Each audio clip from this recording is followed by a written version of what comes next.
Assalamu alaikum and welcome to this episode of In the Shade of Ramadan. Inshallah, today we're going to be talking about increasing our environmental consciousness.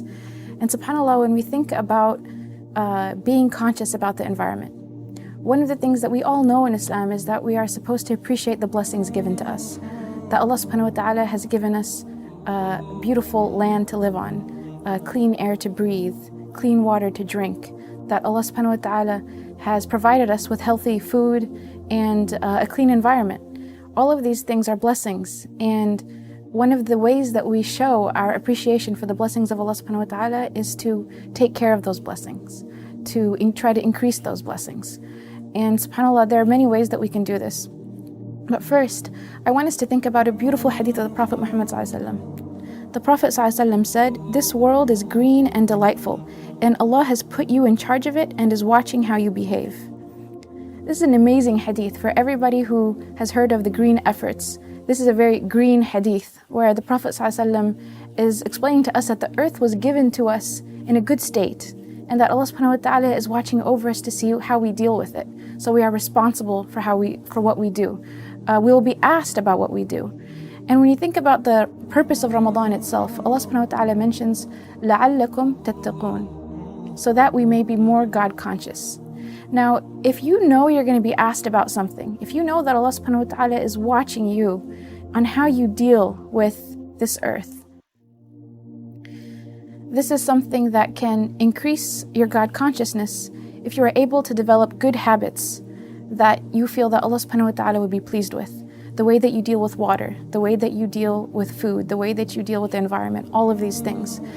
And subhanAllah, taqwa in something that is not socially or in your community a big deal, having taqwa in that area is a big deal. Because nobody else is reminding you. Actually, maybe even the imam of your masjid doesn't even care, doesn't even, know about this issue.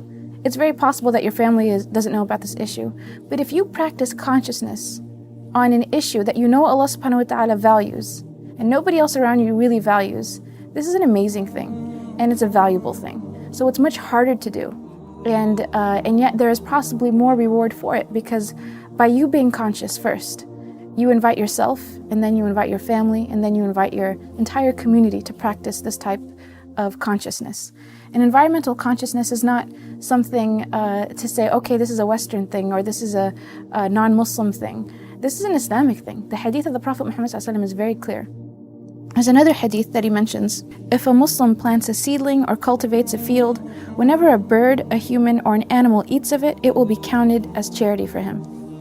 We also know the hadith where the Prophet ﷺ said that if you knew that Yawm al-Qiyamah was coming, that the end of the world was coming, and you had a seed to plant, and you knew that the tree takes 7 years to grow, you still plant that seed. So don't belittle how much you can do to help the situation, and don't belittle your role in helping the situation, in being environmentally conscious. There's a lot of different things that we as a community can do in order to practice environmental consciousness. One of the things that, subhanAllah, I don't think we think about is just the issue of being wasteful. Allah subhanahu wa ta'ala mentions in Surah Al-A'raf, "Waste not by excess, for Allah loves not the wasters." So how much water we use, the electricity we use, if there's something that is walking distance and we take our car when we know that we can save gas, we can help the environment by just walking over or bicycling over. Whatever the case may be, we can find ways to try to cut back and not be wasteful. We can use cloth bags. One of the websites that I encourage you to check out is Muslim Green Team, and they have ways of helping you become more environmentally conscious and helping your family become more environmentally conscious, as well as your community. One of the things that you can try to do is to grow a garden in your backyard. And eventually, inshallah, again, it starts with yourself, but you invite others to good as well. Asking your masjid to grow, possibly take a plot of land and have a Muslim community garden. Get a petition going even for people who are interested in that type of project, and that they can put together funds for that. And think that you're not just doing something that's a fad. You're doing something that Allah subhanahu wa ta'ala is pleased with, because you're taking care of the earth that He blessed you with, and that He's watching over you as you do this. And all of this is inshallah so that on the Day of Judgment, when we stand before Him, we can say, "Oh Allah, we tried. Jazakumullah khair.